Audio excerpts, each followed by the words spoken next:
मित्रांनो, ऊसतोड कामगारांसाठी मोठी खुशखबर. राज्य सरकारच्या माध्यमातून ऊसतोड कामगारांना मोफत 30 भांडी मिळणार आहेत. स्क्रीनवरती तुम्ही पाहू शकता. यासाठी आज राज्य सरकारच्या माध्यमातून GR सुद्धा आलेला आहे. या GR मध्ये ज्या 30 भांडी आहेत त्यांचे नावे सुद्धा देण्यात आलेले आहेत. याचबरोबर यासाठी जी योजना राबवली जाते त्या योजनेमध्ये जर तुम्हाला अर्ज करायचा असेल किंवा या 30 मोफत भांडीचा लाभ जर तुम्हाला मिळवायचा असेल तर नोंदणी किंवा अर्ज कोणत्या ठिकाणी करायचा आहे या संदर्भातील पूर्ण माहिती अचूकरित्या आपण या व्हिडिओच्या माध्यमातून समजून घेणार आहोत.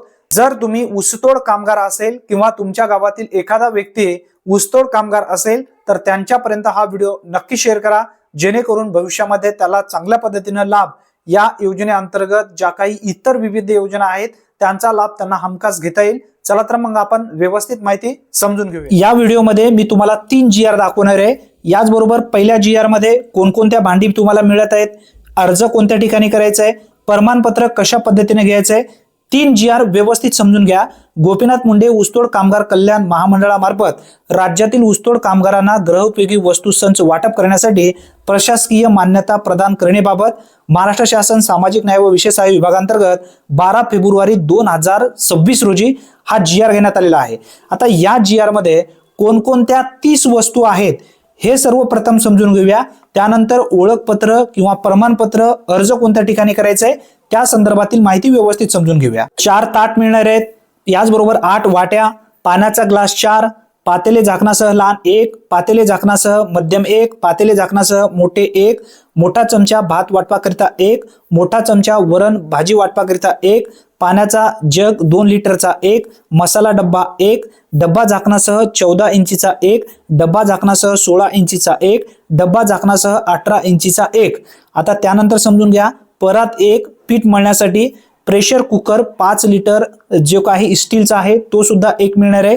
कढई स्टीलची 1, स्टीलची टाकी मोठी झाकणासह व वगराळासह अशा एकूण 30 भांडी तुम्हाला मोफत मिळणार आहेत जर तुम्ही ऊसतोड कामगार असेल तर. आता या ठिकाणी बघा यामध्ये कोणकोणते जिल्हे आहेत आणि या वस्तू किती रुपयाच्या आहेत हे समजून घ्या. यामध्ये बीड आहे, नाशिक, लातूर, धाराशिव, छत्रपती संभाजीनगर, नांदेड, जळगाव, जालना, अहिल्यानगर, परभणी असे एकूण 10 जिल्हे आहेत. प्रत्येकी जे वस्तू आहेत ते 10,000 रुपयांच्या वस्तू या ठिकाणी देण्यात आलेल्या आहेत. एकूण लाभार्थी आहेत 1 लाख पहिल्या टप्प्यामध्ये. आता या ज्या 30 वस्तू आहेत ते 10,000 रुपयांचा आहे असा उल्लेख स्पष्टपणे या ठिकाणी करण्यात आलेला आहे. आता आपण या ठिकाणी अटी शर्ती हे समजून घेणं गरजेचं आहे या GR मध्ये ज्या देण्यात आलेल्या आहेत. आता बघा पहिला पॉइंट यामधला आहे लाभार्थी ऊसतोड कामगार असावा व त्या संबंधीचे ग्रामसेवक यांचे ओळखपत्र प्रमाणपत्र असावे. आता या संदर्भात जवळपास 1 ते 2 वर्षाच्या पूर्वी आपल्या चॅनलवरती एक सविस्तर माहितीचा व्हिडिओ आपण घेतला होता. अर्ज करा, अर्ज केल्याच्या नंतर तुम्हाला ओळखपत्र मिळणार आहे. ओळखपत्र जर मिळालं तर विविध योजनेचा लाभ तुम्हाला सहज घेता येणार आहे. या व्हिडिओमध्ये सुद्धा मी पुढे दाखवणार आहे, त्यासाठी नक्की समजून घ्या अर्ज आणि ओळखपत्र तुम्हाला कशा पद्धतीने मिळणार आहेत. सदर लाभ मिळवण्यासाठी सहाय्यक आयुक्त समाज कल्याण विभाग यांच्याकडे विहित नमुन्यातील मागणी अर्ज भरून देणे आवश्यक आहे. विहित नमुन्यातील अर्ज जो आहे जो तुमचं मुकादम असेल किंवा सुपरवायझर असेल त्यांना विचारा, त्यांनी तुम्हाला थोडक्यात माहिती त्या ठिकाणी देतील. आता सदर लाभ हा कुटुंबातील केवळ एकच ऊसतोड कामगारास एकदाच देण्यात येईल असा उल्लेख या ठिकाणी देण्यात आलेला आहे. आता गृहोपयोगी वस्तू संच पुरवण्यासाठी अंमलबजावणी करण्याची कारवाई पद्धती सुद्धा या ठिकाणी देण्यात आलेली आहे. 4 ऑगस्ट 2021 रोजीचा जो शासन निर्णय घेतलेला होता त्यामध्ये एक समिती मार्फत पात्र लाभार्थ्याची निवड करण्यात आली होती किंवा निवड केली जात होती असा सुद्धा उल्लेख त्यामध्ये करण्यात आलेलं होतं. आता महामंडळाने निश्चित केलेल्या उद्दिष्टापेक्षा जास्त अर्ज प्राप्त झाल्यास माननीय जिल्हा अधिकारी यांचे अध्यक्षतेखालील गठीत समितीमध्ये लॉटरी पद्धतीने निवड करता येईल असा सुद्धा उल्लेख त्यामध्ये करण्यात आलेला आहे. आता आपण दुसरा GR समजून घेऊया. त्यानंतर शेवटचा GR अतिशय महत्वपूर्ण आहे बरं काय. ओळखपत्र घेणं गरजेचं आहे. गोपीनाथ मुंडे ऊसतोड कामगार कल्याणकारी मंडळाअंतर्गत ज्या काही योजना राबवल्या जात आहेत 6 जानेवारी 2022 रोजी हा GR घेण्यात आलेला होता आणि या GR मध्ये स्पष्टपणे उल्लेख करण्यात आलेला होता की जे लाभार्थी आतापर्यंत नोंदणी केलेले नाही आहेत असे लाभार्थी ग्रामपंचायत अंतर्गत ग्रामसेवकाकडून नोंदणी करून घ्यावे. आता बघा राज्यातील ऊसतोड कामगारांना ओळखपत्र देण्याबाबत आता हा ओळखपत्र कोणत्या ठिकाणी तुम्हाला मिळणार आहे या संदर्भातील माहिती 21 सप्टेंबर 2021 रोजी GR घेण्यात आला होता आणि या GR मध्ये ग्रामसेवकच तुम्हाला हा प्रमाणपत्र देतो. ग्रामसेवकाकडे मागणी अर्ज कशा पद्धतीने करायचा आहे, प्रमाणपत्र कसं आहे, या संदर्भातील व्यवस्थित माहिती या GR मध्ये देण्यात आली आहे. अगोदर व्यवस्थित समजून घ्या आणि हा अर्ज कशा पद्धतीने भरायचा आहे या संदर्भातील माहिती तुम्हाला मी पुढे देणार आहे. राज्यातील ऊसतोड कामगार ज्या ठिकाणी वास्तवाला आहेत व जे सतत मागील 3 वर्ष ऊसतोड कामगार म्हणून काम करत असतील त्यांचे ग्रामसेवकाने संबंधित गावातील वस्त्यामधील, तांड्यामधील व पाड्यामधील व इतर नोंदणी करावी. ऊसतोड कामगारांची नोंदणी करण्यासाठीचे सर्वेक्षण आवेदन पत्राचा व ओळखपत्राचा विहित नमुना सोबत जोडल्याप्रमाणे राहील. ग्रामसेवक ऊसतोड कामगारांची नोंदणी विहित नमुन्यात करून ओळखपत्र देण्याचा निर्णय घेण्यात आलेला आहे. आता ग्रामसेवकच हे तुम्हाला प्रमाणपत्र देणार आहे, हे तुमच्या लक्षात असू द्या. आता आपण पाहूया मागणी अर्ज. जो काही ऊसतोड कामगार संरक्षण आवेदन पत्र जो आहे तो आवेदन पत्र नमुना समजून घ्या. सर्वप्रथम अर्ज क्रमांक या ठिकाणी राहील. आता अर्ज क्रमांक हा ग्रामसेवकांच्या माध्यमातून टाकला जाईल. गावाचं नाव इथं व्यवस्थित भरायचं आहे, तालुका भरायचा आहे, त्याचबरोबर जिल्हा भरायचा आहे. त्यानंतर पासपोर्ट आकाराचा एक फोटो जो आहे तो या ठिकाणी व्यवस्थित लावून द्यायचा आहे, हे तुमच्या लक्षात असू द्या. आता बघा, ऊसतोड कामगारांचे पूर्ण नाव कोणत्या ठिकाणी टाकायचं आहे, या ठिकाणी पत्ता सध्याचा ज्या ठिकाणी तुम्ही सध्या वास्तवात आहात, ज्या ठिकाणी तुम्ही ऊस तोडताय त्याचा ॲड्रेस टाका, कायमचा पत्ता टाका, जन्मदिनांक टाका, वय टाका, शिक्षण टाका, तुमचा जो शिक्षण तुमचा असेल. आता तुम्ही ऊसतोड आहात तर ऊसतोड या ठिकाणी टाका, तुमची जात टाका, मोबाईल क्रमांक टाका, आधार क्रमांक टाका, बँकेचे खाते तपशील या ठिकाणी खाते क्रमांक टाका, IFSC कोड टाका, वार्षिक उत्पन्न तुमचं 75,000 आहे, 50,000 आहे, जे असेल ते त्या ठिकाणी टाका. त्यानंतर शेती, ऊसतोड व इतर तुमचे जे उत्पन्नाचे स्रोत आहे, तुम्ही शेतीतून कमवताय, ऊसतोडतून कमवताय की इतर मधून कमवताय, शक्यतो ऊसतोड करा, कारण तुम्ही 12 काम करणारे व्यक्ती आहात तर ऊसतोड करून टाका. आता कुटुंबाची माहिती तुम्हाला भरायची आहे बघा. याच्यामध्ये व्यक्तींचे नाव आहे.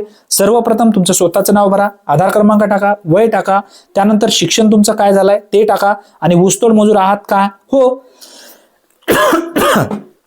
आता त्यानंतर बघा, व्यक्तींच्या नावामध्ये तुमच्या पत्नीचं नाव, आधार क्रमांक, वय, पत्नीचं नाव, यानंतर शिक्षण टाका आणि ऊसतोड मंजूर आहेत का नाही हे उल्लेख करा. त्यानंतर तुमच्या मुलांचं नाव, आधार क्रमांक, शिक्षण, त्याचबरोबर ऊसतोड कामगार आहे किंवा नाही, शिक्षण चालू असेल तर शिक्षण करा. आणि मुलगी, आता मुलीचं नाव, त्यानंतर आधार क्रमांक, वय, नाते, आणि नाते तर ऑलरेडी आहे त्याच्यामध्ये, शिक्षण जो असेल, कारण शिक्षण जर तुम्ही इथं उल्लेख केला तर नंतर शिष्यवृत्ती मिळते.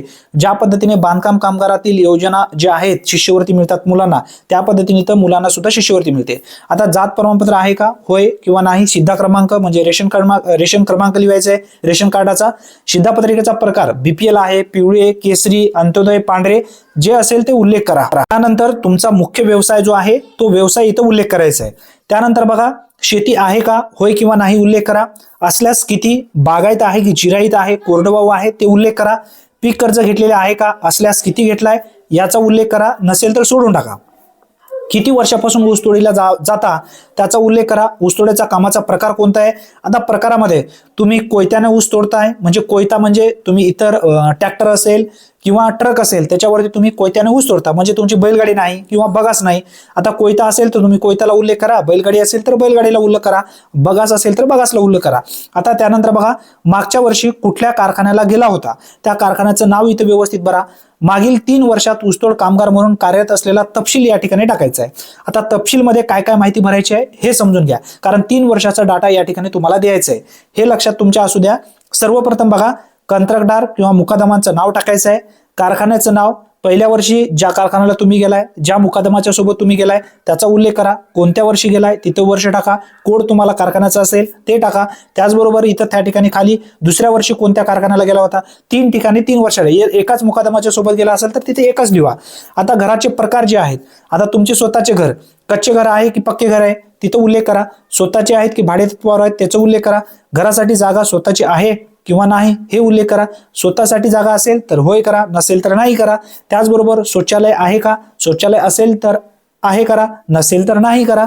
यानंतर बघा, इथं घराचा प्रकार जो आहे तो कच्चा असेल तर कच्चा करा, पक्का असेल तर पक्का करा, हे मात्र नक्की लक्षात ठेवा, कारण भविष्यामध्ये तुम्हाला घर सुद्धा मिळू शकतो. आता वीज आहे किंवा नाही, पाणी आहे किंवा नाही, कुटुंबातील जे काही दिव्यांग व्यक्ती असेल तर त्याचे प्रकार ID वगैरे टाकायचं आहे. त्यानंतर संजय गांधी निराधार योजना अंतर्गत लाभ घेताय का, श्रावण बाळ योजना असेल, इंदिरा गांधी वृद्धापकाळ योजना असेल, PM किसान सन्मान निधी यापैकी कोणत्या योजनेचा लाभ तुम्ही घेताय का त्याचा उल्लेख करा. रक्तगट टाका, यापूर्वी कोणत्या वैद्यकीय विमा योजनेचा लाभ घेतलेला आहे का याचा उल्लेख करा. आरोग्य संबंधित तपशील या ठिकाणी भरा. आजारी व्यक्तींचे नाव, कोणता आजार आहे का, गर्भाशयाची शस्त्रक्रिया असलेल्या झालेली आहे का, म्हणजे तुमचं नॉर्मल डिलिव्हरी किंवा सीझर बाळातून झालेले आहे का याचा उल्लेख करायचा आहे. असल्यास शस्त्रक्रिया केलेल्या दवाखान्याचे नाव तुम्हाला इथे टाकायचं आहे. या पद्धतीने सर्व तुम्ही व्यवस्थित माहिती भरून तुम्ही त्या ठिकाणी देऊ शकता. आता आपण समजून घेऊया सोय घोषणापत्र आणि शेवटचा महत्वाचा पॉईंट आहे बरं का, कारण प्रमाणपत्र तुम्हाला परत मिळणार आहे. आता या ठिकाणी मी तुमच्या वडिलांचं नाव किंवा तुमच्या पतींचं नाव, मुलगा मुलगी, वर्ष, राहणार याद्वारे असं घोषित करते की वरील सर्व माहिती माझ्या व्यक्तिगत माहितीनुसार इथं भरलेली आहे. इथं जाणीवपूर्वक असं सही स्टॅम्प वगैरे सर्व व्यवस्थित भरून घ्या. आता कार्यालयीन उपयोगासाठी ही माहिती आहे, तुमच्यासाठी नाही आहे. आता आपण मेन मुद्दा समजून घेऊया. फॉर्म भरण्याकरता मार्गदर्शक सूचना कोणत्या आहेत आणि प्रमाणपत्र तुम्हाला कसं मिळणार आहे हे सुद्धा आपण पुढे समजून घेऊया. एक अर्ज हा एक कुटुंबातील असेल. कुटुंबाची व्याख्या पती पत्नी व त्यांची विवाहित मुले, विवाहित मुलांचे स्वतंत्र कुटुंब समजावे. वृद्ध आहे, वडील ऊसतोडणी जात असल्यास त्यांचे स्वतंत्र कुटुंब ग्राह्य धरावे. मात्र वृद्ध आई वडील ऊसतोडणीला जात नसल्यास त्यांची माहिती ऊसतोडणीला जाणाऱ्या मुलांच्या कुटुंबात घ्यावी. विधवा परित्यक्त्या महिला ऊसतोडणीला जात असल्यास त्यांचे स्वतंत्र कुटुंब ग्राह्य धरावे व त्यामध्ये त्यांची विवाहित मुले यांचा समावेश करता येईल. मागील 2 ते 3 वर्ष ऊसतोडणीला न गेलेले मात्र त्यापूर्वी किमान 5 वर्ष ऊसतोडणी केलाय तुम्ही त्याचा प्रमाणपत्राचा समावेश करावा. विहित मुले यांचे स्वतंत्र जे काही आहेत त्याचा सुद्धा उल्लेख करावा. आता त्यानंतर बघा, महाराष्ट्र शासन सामाजिक न्याय व विशेष सहाय्य विभागांतर्गत ऊसतोडणी कामगार ओळखपत्र. आता हा ओळखपत्र तुम्हाला कशा पद्धतीने मिळतो बघा, हे व्यवस्थित समजून घ्या. आता या ठिकाणी ओळखपत्र क्रमांक असेल, फोटो असेल, हे ग्रामपंचायतच्या माध्यमातून सुद्धा तुम्हाला प्रमाणपत्र मिळू शकतो. इथे लाभार्थ्यांचं नाव, लिंग, आधार क्रमांक, पासपोर्ट साईजचा फोटो. त्यानंतर बघा, ऊसतोड कामगाराची स्वाक्षरी किंवा डाव्या हाताचा अंगठा, ठसा जो आहे बाजूला लावायचा आहे. सक्षम प्राधिकारी यांची स्वाक्षरी, पदनाम व कार्यालयाचा शिक्का या ठिकाणी असेल. पत्ता तुमचा डिटेल्स आधार कार्ड प्रमाणे असेल. जन्मदिनांक असेल, रक्तगट असेल, मोबाईल क्रमांक असेल. ऊसतोड कामगार म्हणून काम करत असल्याचा वर्ष असेल. ऊसतोड कामगार म्हणून नोंदणी केल्याच्या नोंदवहीतील जो अनुक्रमांक किंवा दिनांक असेल या ठिकाणी. आता सूचना व्यवस्थित समजून घ्या. ओळखपत्र हे केवळ ऊसतोड कामगाराची ओळख पटावी म्हणून देण्यात आलेले आहे.